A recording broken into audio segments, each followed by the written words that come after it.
Vivam! Bem-vindos ao Pergunta Simples, o nosso podcast sobre comunicação.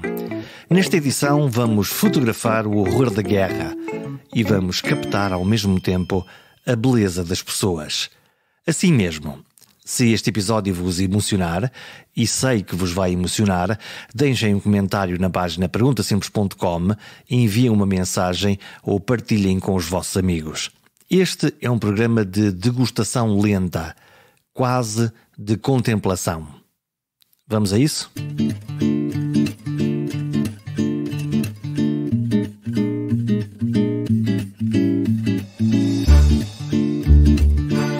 Como se fotografa uma guerra?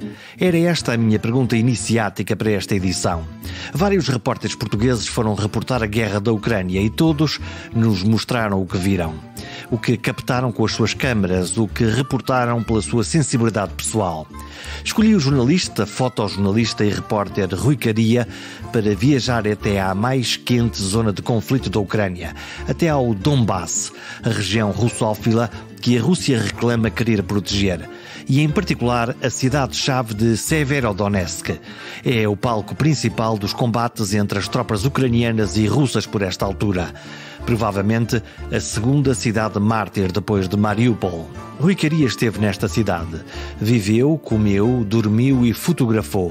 Fotos que mereceram de resto a partilha do presidente Zelensky. Comecemos pelo autorretrato. Fotógrafo, fotojornalista ou simplesmente repórter em busca de uma qualquer verdade?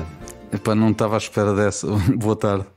Não estava à espera dessa porque... Pois não sei dizer. Acho que sou um instrumento de comunicação, de alguma maneira.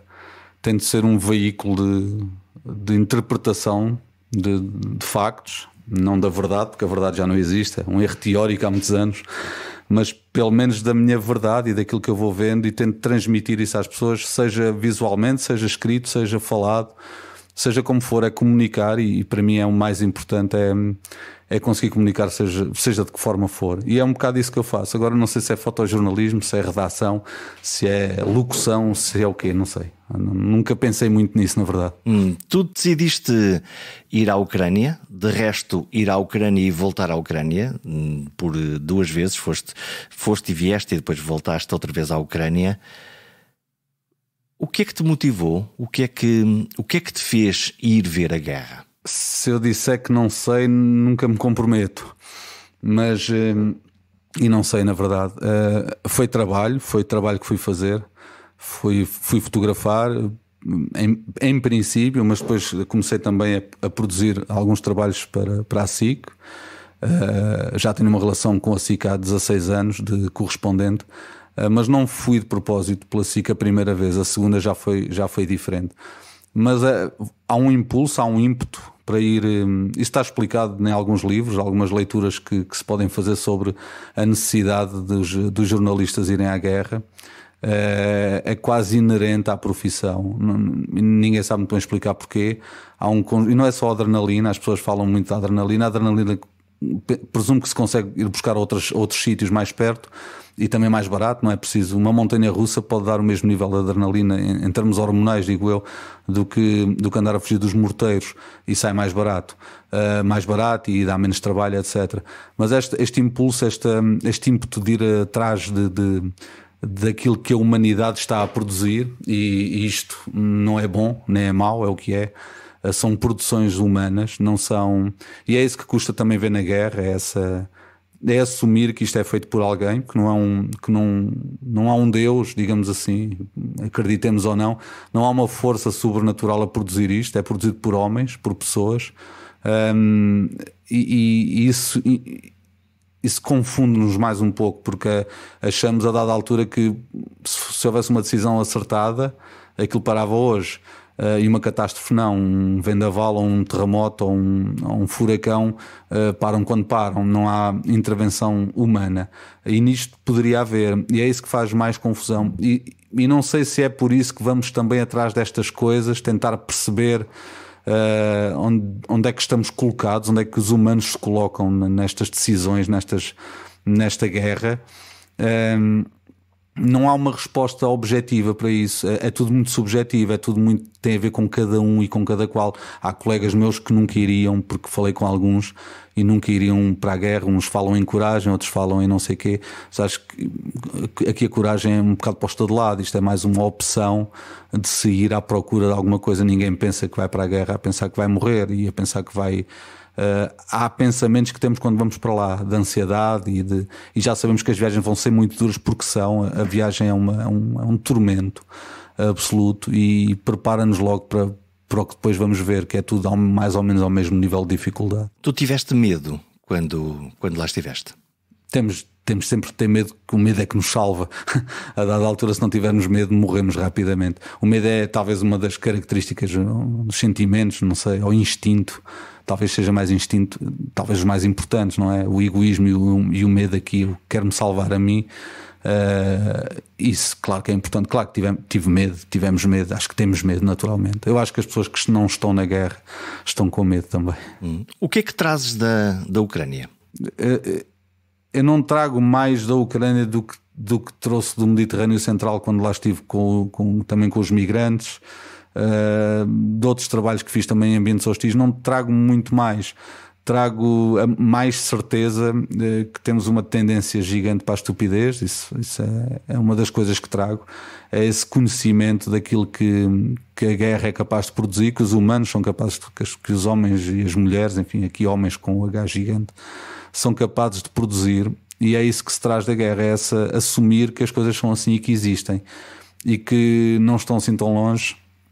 Estão aqui à porta da Europa, desta Europa mais ocidental, e que aqui num instantinho chegam. Estamos a falar de 3.400 km daqui de Portugal. Isso é relativamente perto, até um míssil faz isso, quer dizer, não é uma coisa... Mas trazer coisas de lá, naturalmente, mentiria se dissesse que há coisas que me lembro ainda, e há coisas que me vou lembrar sempre, e há coisas que ainda não consigo explicar do que vi e nunca vou conseguir, provavelmente. Há outras que expliquei facilmente e que se explicam facilmente. O que é que te marcou mais das coisas que viste nestas semanas? Marcou-me tudo um pouco de alguma maneira, mas depois temos esse fato impermeável a esses sentimentos que deixa sempre passar alguma água, não é? Mas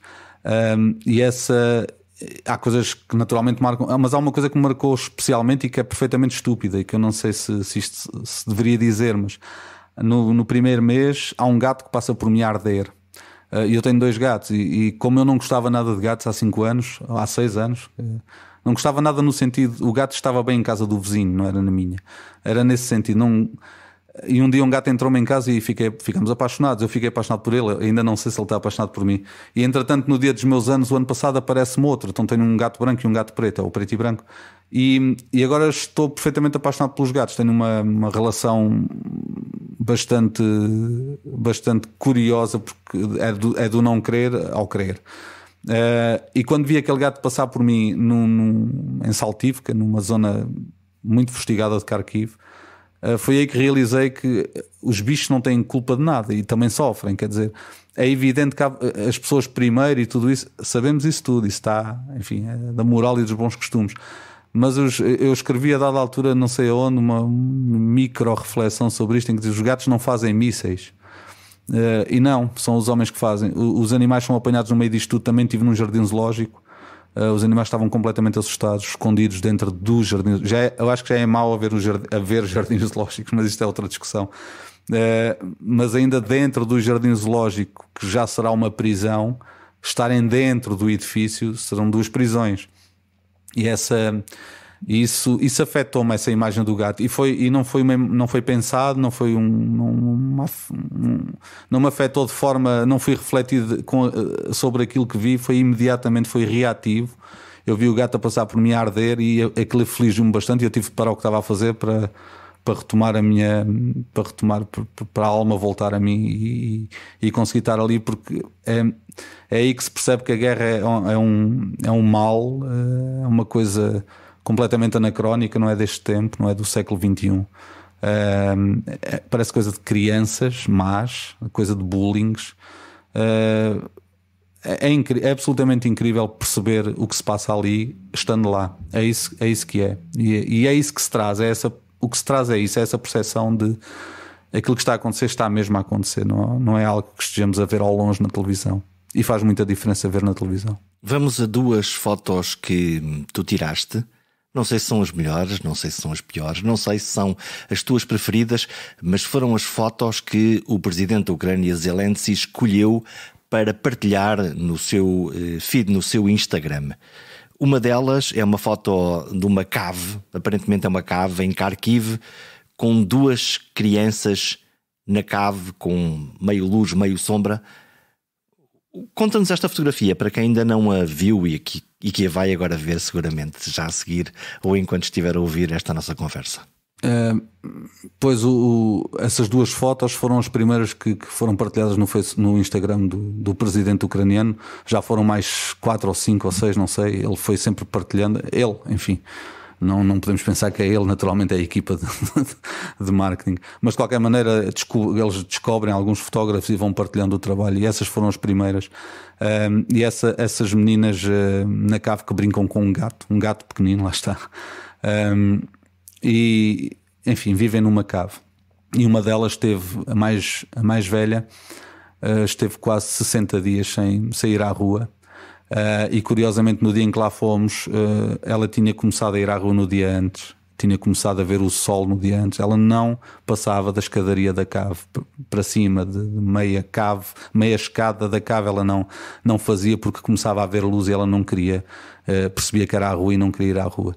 E isso, nós estivemos lá uma manhã e uma noite com eles, e foi perceber essas dificuldades também da percepção das crianças em relação à guerra. Elas não têm uma noção exata do que está a acontecer, porém percebem que alguma coisa está mal e têm medo de vir à rua, porque os bombardeamentos e os sons das bombas são de facto são um terror absoluto. Não há uma coisa que possamos viver com ela e achar que está tudo normal. Não é assim que é. E estas miúdas vivem naquela cave, e foi só ir lá, e são naturalmente simpáticas, e as pessoas, os ucranianos, na generalidade, aquele sangue quente, preocupam-se connosco, apesar de não nos conhecerem, antes de se preocuparem com eles, que é também curioso. E as crianças não fogem disso também, são super simpáticos connosco, recebem-nos, deixam-nos fotografá-los, deixam-nos estar com eles, deixam-nos viver com eles, comemos com eles, e isso faz com que o jornalismo fique um bocadinho danificado, não sei, mas pelo menos a isenção naturalmente perde-se. Espero que o sindicato não nos esteja a ouvir, mas porque é impossível não perder. E quem advoga que o jornalista tem de ser um jornalista e tem de ser, tudo isso é muito espetacular do ponto de vista deontológico e académico até, mas numa redundância estúpida, só lá estando é que se lá pode estar. E quando lá estamos e realizamos que aquilo que estamos a ver é desumano e é completamente e não é deste tempo, enfim, há coisas que se põem à frente. Eu, antes de ser jornalista, sou uma pessoa. O jornalismo só acontece porque eu sou alguém. Eu não consigo ser jornalista antes de ser gente. Eu tenho de ser gente primeiro. E ser jornalista é conhecimento, é apenas é como ser padeiro, quer dizer, não há muito mais a dizer sobre isto. Portanto, se é uma profissão, eu adoto-a como profissão. Eu, antes disso, sou uma pessoa, e essa pessoa foge do jornalista de vez em quando nesses terrenos, nesses ambientes hostis, fogem um do outro, separam-se e depois voltam-se a unir ao fim do dia, para perceberem que aquilo devia ter sido feito de outra maneira, ou com alguma coisa mal. Tudo isso é válido, tudo isso, mas temos de assumir, porque vai logo custar menos à partida. Temos de assumir que as coisas não são completamente lineares. Não há um jornalista que tente fazer a coisa isenta. Para já, para sermos jornalistas ali, teríamos de ouvir os russos. Isso não está a acontecer, por isso estamos só a ouvir uma parte, aí o jornalismo convencional, como o conhecemos, morre. E este jornalismo feito em ambiente de guerra é mais, para mim, mais descritivo, mais humanista, se calhar, não sei se isto é possível dizer assim, mas pronto, foi o que senti com aquelas crianças também, foi esta proximidade e esta necessidade de perceber melhor o que é que se passa ali. Como tu contas, se tu estás numa situação de crise, uma situação dramática, onde morrem pessoas que te acolhem, pessoas que te dão comida, que te acarinham, que se preocupam contigo, viveste alguma situação onde tiveste que arrumar por um bocadinho a tua pele de jornalista para acudir a alguma emergência, imagino que múltiplas ao longo dos dias que por lá estiveste? Sim, claro que sim, naturalmente que sim. E acho que toda a gente faz isso no jornalismo, mesmo aqueles tubarões que se andam com a bandeira da isenção sempre à frente. Eu acho que não é possível não ser, ou somos mais pessoas. Eu acho que é possível ser boa pessoa e ser bom jornalista. Eu não quero ser boa pessoa, não quero dizer que sou boa pessoa, prefiro que os outros digam alguma coisa, mas eu acho que é possível tentar melhor. É possível tentar ser boa pessoa e ser bom jornalista. E sim, claro, ajudamos também, filmamos, fotografamos e ajudamos. É tudo jornalismo ali. Porque há coisas mais importantes do que fazer aquela imagem ou fazer aquela. Há coisas mais importantes do que isso. E a tecnologia hoje permite até que façamos as duas coisas ao mesmo tempo, que também é curioso. Eu posso ajudar e ao mesmo tempo filmar ou fotografar. Os equipamentos estão tão mais pequenos que permitem isso tudo. E isso aconteceu também. Há uma história de um acidente que encontramos à noite na estrada, na escuridão total, entre Bakhmut e Kramatorsk, no Donbass. Gritaram-nos e nós parámos o carro, ouvíamos gritos e pensámos logo, vamos ser atacados porque vamos à noite não se pode andar, apesar de termos as acreditações e de ser permitido. Quem estará a gritar não sabe que somos jornalistas e então vamos ser atacados. Afinal não, eram gritos de ajuda, e se percebeu-se logo que eram gritos de ajuda quando saímos do carro de mãos no ar, a dizer press, que é a palavra, é como se abrisse tudo, ou não, às vezes, mas de qualquer maneira. E ali eles pediram-nos ajuda e fomos ajudar, e havia explosivos no carro e gasolina e uma carrinha virada que bateu numa proteção anti-tanque, uma carrinha ucraniana com militares que iam transportar material, e nós tivemos a ajudá-los. E ao mesmo tempo que ajudei, filmei com o telemóvel, porque permite isso. Não há necessidade de uma câmara grande, não há aquela coisa muito envolvente que me transforma logo num jornalista, não é? O fulano está a ajudar, mas também está a fazer a reportagem, e consegui fazer as duas coisas ao mesmo tempo. Se calhar não ficaram as duas muito bem feitas, mas pelo menos tudo isto é aprendizagem também. Esta guerra muito mediática, muito das redes sociais, da desinformação, tudo isto, estes equipamentos que permitem estas coisas, fazer televisão com telefone, isso não existia há 5 anos, não é preciso irmos muito longe. Há 5, 6 anos não existia essa possibilidade, e hoje existe, e cada vez com mais qualidade. E isso permite-nos também mudar esta convenção que existe do jornalista e da pessoa, e talvez possamos conseguir fazer tudo um pouco mais entrosado entre o homem, entre a pessoa e o jornalista. Eu não sei se isto é possível, mas a guerra foi um bom treino para isso também. Quer dizer que tu estavas a utilizar para fazer a cobertura máquinas fotográficas e a filmar com o teu telefone, com o teu iPhone. Se tu estivesses com uma câmara clássica de televisão ao ombro, isto podia ter alguma interferência na maneira como estavas a trabalhar, a captar as imagens, ou nas narrativas, na forma como as coisas podiam acontecer, né? Sim, naturalmente que sim. Eu não tenho dúvidas disso, porque tenho essa experiência. Eu já há muito tempo que não trabalho com câmaras de televisão, trabalho com o telefone, mesmo cá, porque permite a alta definição em televisão, permite um conjunto de equipamentos que já não se percebe tanto assim a diferença. Naturalmente que há trabalhos que têm de ser feitos com outro tipo de equipamento, mas na maioria daquilo que chamamos hard news, que é as notícias do dia, aquilo vai.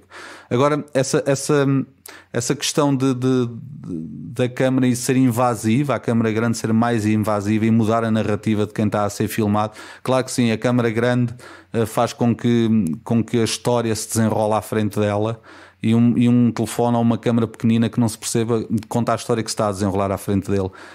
Uma coisa provoca uma história, e a outra revela só a história, e esses aspectos fazem muita diferença, não só no jornalismo em ambientes de guerra, mas no jornalismo do dia a dia. Eu lembro-me há muitos anos, quando acendíamos uma das primeiras coisas que fazíamos quando pegávamos numa câmara era desligar o tele, que é aquela luzinha vermelha de gravação, porque aquela luz, quando acendia à frente da cara de alguém que nos estava a contar uma história gira e espetacular, a história mudava, a narrativa mudava e ficava sem graça nenhuma, porque a luz acendeu e a pessoa ficou completamente constrangida e fechou-se naquela concha de eu agora tenho de ter cuidado com aquilo que digo porque está uma câmara a olhar para mim.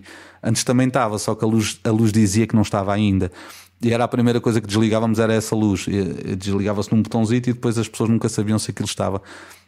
Agora também com esta mediatização toda, com o YouTube, com o Instagram, com o Facebook, é tudo visual, não é? Não sei em termos de percentagem, não fiz esse estudo, mas a comunicação é essencialmente visual hoje em dia. Eu acho que as pessoas estão menos espantadas com todos os equipamentos, sejam câmaras maiores ou mais pequenas, ou telefones ou o que for. Eu acho que as pessoas espantam-se cada vez menos com essas coisas e são mais naturais. Já voltamos para falar das tuas fotografias. Como é que era um dia, como é que foi um dia típico de guerra, da cobertura? Andaste por onde? Nós andámos eu fui com o Daniel Rodrigues e nós andámos em imensos sítios, nem sei já dizer em todos os sítios que andei, teria de pensar sobre isso e não tomei essa nota ainda. Os mapas dirão isso porque fomos marcando, mas lembro-me dos sítios onde tivemos e que foram mais importantes, digamos assim, também em termos pessoais e profissionais. E o Donbass, Donetsk, Lugansk e Kramatorsk, Bakhmut, essas cidades e vilas. Severodonetsk foi uma experiência absolutamente incrível, porque não estávamos a fazer jornalismo de rescaldo, não estávamos a fazer aquele jornalismo que vai ver o que é que aconteceu, estávamos a fazer jornalismo que acontece enquanto o fazemos, e isso é sem rede, absolutamente, é filmar e fotografar o que está a acontecer, e isso é automaticamente, acho eu, mais interessante para o espectador, para quem estamos a passar informação. Eu acho que conseguimos passar aquilo de uma forma, isto é o que nós estamos a ter agora, não é o que tivemos ontem. E Severodonetsk nesse aspecto é uma cidade que já foi tomada, praticamente está a ser tomada pelos russos, se calhar enquanto falamos. No dia a seguir a termos saído de lá, a estrada ficou cortada e os russos tomaram conta daquela estrada, que é uma estrada que irá abrir caminho até Mariupol. Ligará praticamente Mariupol a Moscovo, e essa estrada é muito importante para os russos, por isso eles estão a atacar a zona do Donbass, e é de facto a zona que faz outra vez lembrar que a Ucrânia está em guerra, porque nos últimos dias Kharkiv e Kiev, eu costumava dizer ao Daniel que já parecia que estávamos em Paris, porque já havia gente na esplanada, eu acho que a cidade estaria já a 80%, começou a mexer-se, as pessoas estão a voltar em massa à Ucrânia. Aquele êxodo que vimos dos refugiados no início da guerra, que faziam filas de dias na fronteira, 12, 14, 20 horas de espera, agora está ao contrário, estão as pessoas a voltar à Ucrânia e a fazerem essas filas e sair da Ucrânia na fronteira da Polónia já não custa nada, tivemos nem meia hora lá estivemos parados, portanto foi muito fácil de sair nessa parte da fronteira. Nesta zona do Donbass, em Severodonetsk, que está nas notícias de resto agora quando estamos a gravar, exatamente pela intensificação da tentativa de controle desta zona, tu dizes que aqui havia a guerra a sério, isto é a linha da frente, e na linha da frente o que é que se vê na linha da frente? E o que é que se mostra ou o que é que não se pode mostrar num trabalho jornalístico? A linha da frente, por convenção, não é Severodonetsk. Severodonetsk é a cidade que está a ser atacada. Porém, eu chamo-lhe mais do que linha da frente. Eles chamam-lhe a linha zero, de zero line. A linha da frente será ali onde estão os combatentes, e esta guerra, as pessoas que não pensem que esta guerra é uma guerra de Kalashnikov e de tirinhos, porque isso não existe. Isto é uma guerra de artilharia, é uma guerra de mísseis e de rockets e de tanques e depois das armas anti-tanque, que são talvez as mais perto de serem usadas como uma arma ligeira, porque de resto armas ligeiras, Kalashnikovs e pistolas, é residual nesta guerra, para não dizer que não existe, será residual, porque ouvimos também alguns tiros que nem sabemos se eram treinos ou não. Por isso a guerra é uma guerra de artilharia, é uma guerra à distância, é uma guerra de cálculo. Aquilo, a gente manda um morteiro e vai cair ali, e Severodonetsk está na rota desses mísseis e desses morteiros que vão cair ali e que vão cair ali perto, e vão cair ali porque há posições ucranianas dentro da cidade, há tanques, há artilharia montada, e naturalmente os russos estão à procura disso, e então quem sofre naturalmente é o povo. Nós conseguimos ver um tanque completamente intacto e tudo à sua volta estava destruído. Por isso percebe-se rapidamente que o alvo seria o tanque e que acertaram em tudo, menos os danos colaterais passam a ser o alvo e o alvo passa a ser um dano colateral, quase é tudo ao contrário. E Severodonetsk é de facto é uma espécie de linha da frente. Eu aceito isso, aceito como linha da frente, apesar de fugir da convenção. Eu aceito isso porque é ali que as coisas se passam, é ali que se morre e é ali que se tenta não morrer. E cheguei a uma cidade onde as pessoas estavam a fritar peixe na rua. Isso afetou-me logo, porque como é que se frita peixe? Há uma senhora que está a fritar peixe na rua, e um peixe maravilhoso que eu não sei qual é, mas que provei, que comi. E a senhora está a fritar peixe e a 20 metros à frente há uma garagem a arder há horas, está a arder em chama, e ela está a fritar o peixe e eu não sei se aquilo é normal. É isso que me incomoda, incomoda-nos tudo aquilo, e incomoda-nos a resiliência daquelas pessoas, a força que elas têm de continuar ali, de não quererem deixar as suas casas, de viverem em caves, e depois e porque sabemos que são pessoas como nós somos, não são diferentes de nós em nada, são gente que tinham as suas vidas, os seus empregos, o seu carro, a sua casa, e que de repente não têm nada.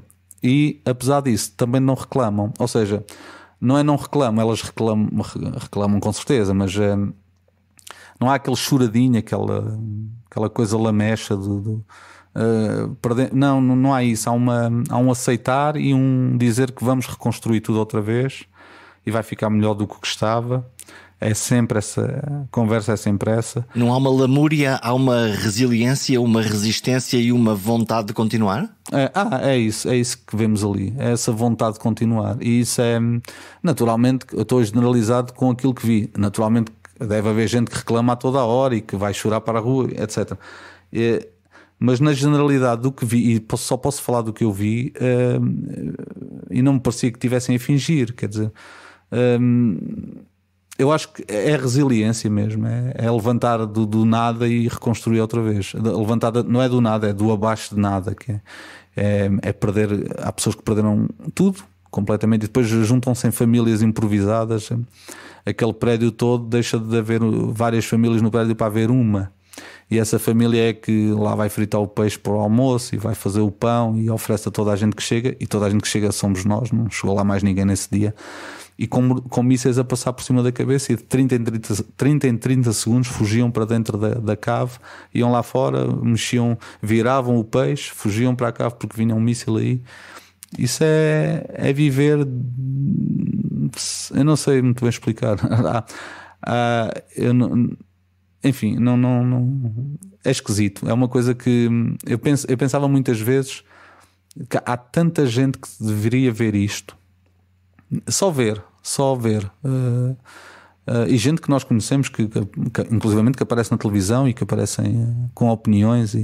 Porque há uma coisa que temos de perceber logo, e isso eu também só percebi quando lá cheguei. E ninguém tem culpa de não perceber, que é o estar lá. E o estar lá muda tudo o que é história da guerra, tudo o que é aquela análise livresca da guerra, não é? Retirada da história. A história é fundamental, naturalmente que é importante, e as coisas repetem-se, mas repetem-se à luz de outros tempos e à luz de outras ideias e de outras ideologias, e há imensas características a ter em conta que não é possível ter se não se cheirar a guerra. E cheirar a guerra só lá estando, não há outra forma de cheirar aquilo. E quando eu digo cheirar é porque é para se perceber mesmo da proximidade daquilo. E estar lá é tudo bastante reativo, nós temos de reagir se não morremos, não podemos ser muito reflexivos, mas depois quando chegamos cá começamos a pensar, há aquela quebra da reação, e começamos a analisar e a pensar naquilo que vimos e a refletir um pouco sobre aquilo, e para descobrirmos que às vezes vemos melhor ao longe também, não é? Às vezes vemos melhor quando estamos a afastar-nos do objeto, mas é preciso ver o objeto, é preciso ir lá e perceber o que é que... E há comentadores e analistas que eu faço questão de ouvir, porque são muito importantes em termos da percepção da guerra, e há outros que eu não faço questão nenhuma de ouvir e que estão perfeitamente desviados da realidade. Tu falas da questão dos rockets, dos morteiros a cair de 30 em 30 segundos Como é que é o som? Os vários sons. Estamos num podcast, por natureza, feito com sons. O som das sirenes, o som sibilar dos morteiros, o cair dos morteiros. Como é que é essa relação com o som? Eu não vou aqui imitar os sons porque não iria conseguir, mas há aquele silvo do míssil, não é? A passar, que tem um crescendo, não é? Aquele efeito Doppler que começa mais lento, cresce, depois abafa, desaparece e esperamos ouvir o quê? A explosão, que é o fim daquilo. O fim daquela passagem é o boom. E esse boom é que chateia, porque nós não sabemos onde é que ele vai cair. E pode cair em cima de nós, ou a 1 quilómetro, ou a 2 de nós. E é isso que nos faz fugir para as caves, porque aquele silvo que se ouve é bastante assustador. É muito assustador. E as sirenes, por exemplo, em Kramatorsk, são um traço contínuo. As sirenes não há silêncio, não há nuance nenhuma de frequência. Imaginemos os 1000 ciclos da rádio, não é? Aqueles 1000 ciclos. Aquele pi. O pi, é um pi, exatamente. Eu não sei, por acaso, eu lembrei-me um dia de medir a frequência daquilo com uma aplicação, mas depois aquilo, enfim, outras coisas se meteram e esquecemos de medir a frequência. Mas estará descrito em algum sítio qual é a frequência daqueles sons, porque aquilo tem umas frequências certas, porque tem que ser ouvido e por toda a gente e não sei o quê. Mas é aquela frequência constante. E sobretudo em Kramatorsk, porque nós vinhamos habituados das sirenes de Kharkiv e de Kiev, que tocam aqui e ali, e tem aquele som de sirene que começa fraco, depois aumenta, tem aquela parte alta e depois baixa outra vez. Ali não, em Kramatorsk é um traço contínuo durante horas. Portanto, as sirenes tocam durante horas. A da altura já ninguém liga àquilo e nós também começamos a não ligar àquilo. É só mais uma vez que elas estão a tocar. Porque não há muito a fazer, na verdade. Se fôssemos a tentar às sirenes, estávamos sempre metidos na cave, não poderíamos sair de lá. E nas imagens? Mortos, feridos, estropiados? O que fotografas? Fotografas tudo? Não fotografas tudo? Consegues resistir no olhar atrás da câmara? Editas depois? Como é que é este dia-a-dia? Fotografamos tudo por princípio. Podemos não mostrar tudo. Isso é logo aquela coisa que aprendemos quando começamos no jornalismo: é filma o que puderes, fotografa o que puderes e depois mostra-se o que se puder mostrar também, não tudo, mas sim, fotografa-se tudo o mais possível, documenta-se tudo, para depois mostrar algumas coisas daquelas e depois reunimos uns com os outros e até com colegas de outros órgãos de comunicação e vamos vendo o que é legítimo colocar, publicar, e o que é que não é legítimo, moral, ético, o que for. E a morte é uma consequência da guerra, faz parte daquilo. Não mostrar a morte seria mentira também, quer dizer, não é? Como não mostrar a vida, como não mostrar as pessoas no dia a dia, como não mostrar as pessoas dentro das caves, as pessoas que também estão em casa e que não querem sair de casa, as pessoas que ainda, apesar de tudo, têm uma vida mais ou menos normal. Eu acho que toda a gente, todos os jornalistas com quem fui falando, toda a gente conseguiu mostrar um pouco de tudo. Mas essa gestão não é fácil. A gestão de gerir a desgraça alheia em proveito do nosso trabalho. E aqui o jornalista é visto como uma sanguessuga, como um abutre. Tudo isso é certo, é verdade que sim. Eu concordo com isso. Há muitos anos deixei de trabalhar em televisão porque tinha esse sentimento demasiadamente a controlar-me, e então parei 1 ano ou 2, mas depois volta-se, porque eu costumo dizer que não se está jornalista, é esse jornalista de alguma maneira, e essa coisa do ser é um bocado mais forte do que outra coisa qualquer, e naturalmente que custa sempre fotografar gente morta e custa sempre publicar aquilo sem que alguém ache que estamos a tirar proveito daquilo. Não, aquilo é para mostrar que há fotografias e vídeos e imagens e reportagens que mudaram o curso do mundo, que mudaram as guerras, que acabaram com guerras, que também eventualmente começaram guerras. A imagem tem muita força, naturalmente, e aqui a imagem fotográfica, presumo eu, quero eu acreditar, que tem mais força até documental do que a imagem de vídeo, porque eu costumo sempre dizer que a fotografia é o fim de tudo. Eu consigo ver uma fotografia sem eletricidade, porque ela está impressa num papel. Não consigo ver um vídeo sem eletricidade, sem bateria, sem um equipamento para o ver. A fotografia não carece de equipamentos, carece de um papel, e o papel está em todo o lado e é gratuito no sentido em que não é preciso nada para ele existir. Ele existe por si, não é preciso energia.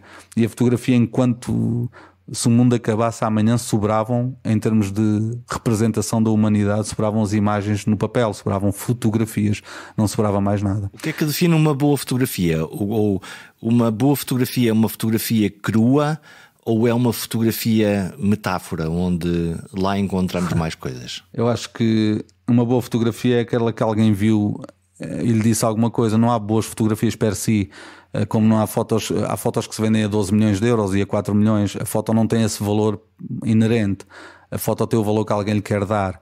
E uma boa fotografia é isso também. A boa fotografia nunca é para nós, é para os outros.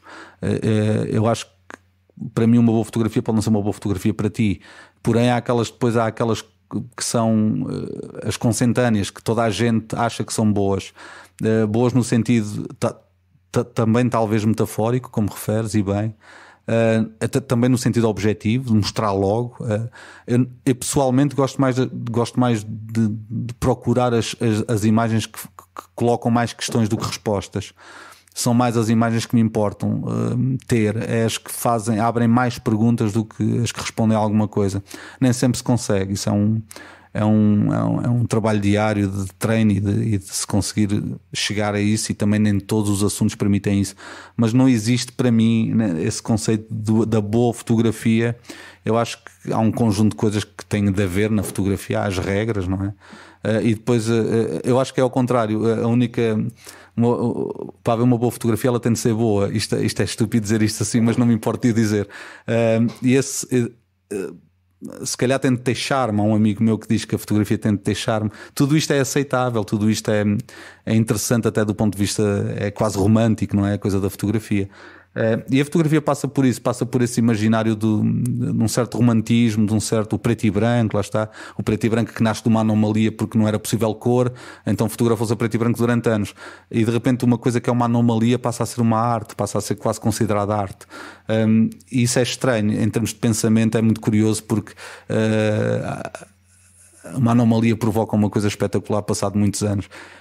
Porque eu acredito que se fosse possível fotografar a cores, fixar um filme a cores, antes de haver o preto e branco, nunca teria havido fotografia a preto e branco em parte nenhuma da vida, ou seja, em época nenhuma da história. É uma perfeita anomalia, e daí vem também a arte e os conceitos de arte. Mas por isso, em termos de boa fotografia, nunca sei muito bem o que é dizer sobre isso. Tu fotografas com uma máquina mítica, com uma marca mítica que é a Leica. O que é que esta... De resto, tu trazes uma das tuas Leicas com umas cicatrizes da guerra também. O que é que ela tem de especial? O que é que a Leica tem de especial? Não sei muito bem. São câmaras muito, muito básicas, muito simples, muito rudimentares, se quisermos. Mas é um rudimentar de uma precisão absolutamente incrível. Eu não conheço câmara nenhuma mais precisa do que uma câmara telemétrica da Leica, que é o sistema M, que é um sistema de medição telemétrica, que os ingleses chamam, os americanos e os ingleses, o rangefinder, que é uma câmara que permite ver sem me interromper o mundo à minha frente. Uma câmara dita normal, uma SLR, quando estamos a espreitar por ela e fotografamos, se virmos o que fotografamos é porque não fotografamos. Ou seja, a cortina fecha-se quando carregamos no obturador, e aquele clique, e o momento do clique fica negro nos nossos olhos. Se alguém está a dar um aperto de mão a alguém e eu penso que fotografei o aperto de mão, porém viu no visor, é porque não o fotografei. Eu só o fotografei se não o vejo. E isso corta-me um bocado, faz-me um corte na realidade que está à minha frente, naquilo que se está a passar à minha frente. E estas câmaras não permitem isso, porque estas câmaras têm uma pequena lupa ao lado que está sempre aberta. Nada tem a ver com a objetiva, nada tem a ver com a cortina. Eu posso estar a disparar a vida toda e estou sempre a ver o que está a acontecer. Permite-me continuar a ver o que está a acontecer à minha frente. Isso para mim é muito importante. Eu consigo prever mais com ela. E depois são muito simples, eu não me distraio com mais nada do que não seja com a fotografia. São câmaras com 2 ou 3 páginas de menus, tecnologicamente muito avançadas, naturalmente, ligam-se aos telemóveis, fazem tudo o que os outros fazem, mas com menos botões, como eu costumo dizer. Tem menos botões, chateia menos. Eu não tenho que estar a aprender tanto o objeto.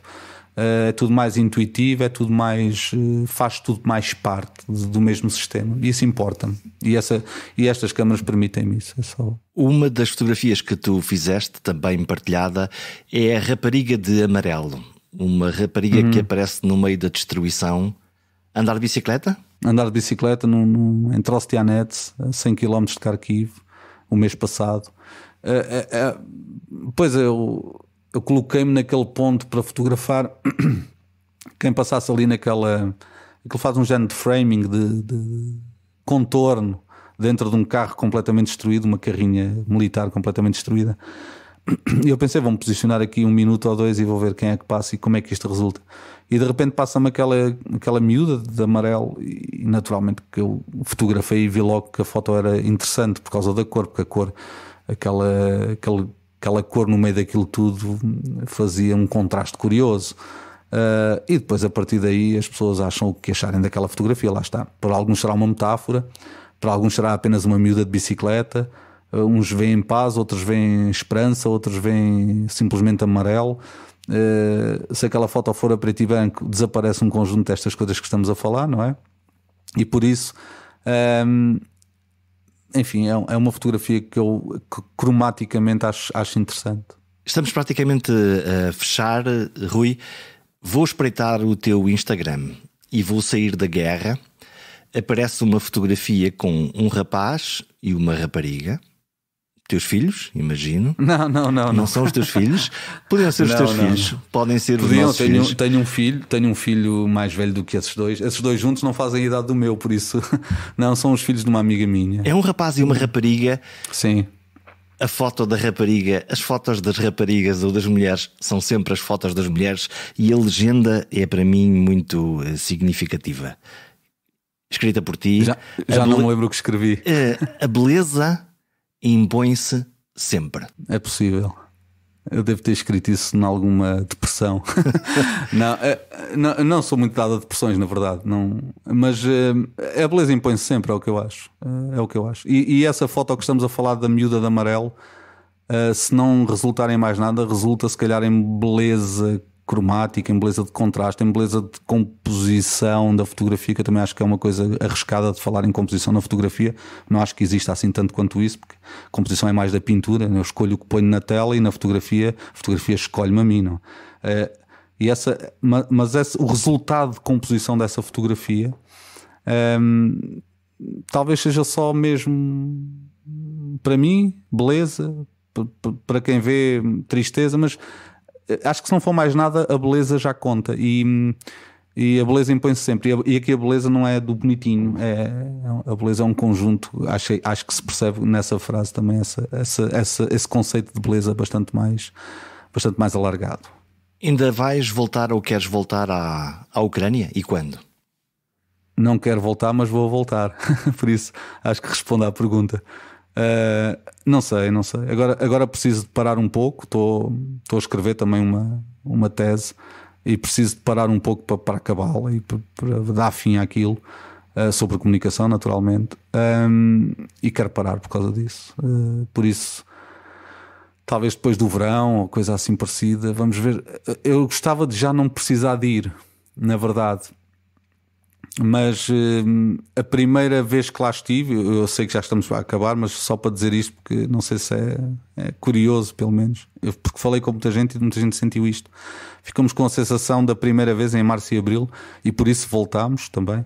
Ficamos com a sensação de ter deixado o lume aceso, ter deixado alguma coisa por fazer, e temos de voltar lá. Essa sensação é inerente, esse sentimento foi inerente a todos os colegas da fotografia e também da televisão com quem falámos ao telefone. Pá, não sentes necessidade de ir lá? Sinto, mas porquê? Não sei.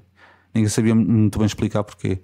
E essa necessidade foi agora colmatada com esta segunda viagem, e de facto já não sinto, não tenho o mesmo sentimento agora aqui em casa que tive da primeira vez. Já acho que fiz o que tinha a fazer lá. Porém, naturalmente que, apesar da viagem custar muito e da viagem já sabermos o que é que custa, são 30 horas de comboio, são entre comboios e estações, entre a barreira linguística que é impossível decifrar. Vamos ao Google Tradutor, que é a nossa salvação. Mas apesar disso tudo, desses constrangimentos e dessas barreiras, voltar, sim, claro, eu acho que tem de ser outra vez. Gostavas de ir lá fotografar a paz? A vitória, sim. A vitória, a paz, o que for. A vitória, se for dos ucranianos, naturalmente. Eu não vou dizer aqui que concordo com... Eu sou jornalista, mas digo abertamente que não concordo naturalmente com a guerra. Acho aquilo completamente anacrónico. Não concordo com a invasão. Acho que nenhum país tem o direito é como entrar em tua casa. Eu agora vou aí, invado-te a casa e pronto, é uma festa. Quer dizer, isto não é é medieval. Esta coisa é medieval. Estamos a lidar com gente medieval na época da internet, não é? E há também gente medieval nas redes sociais, em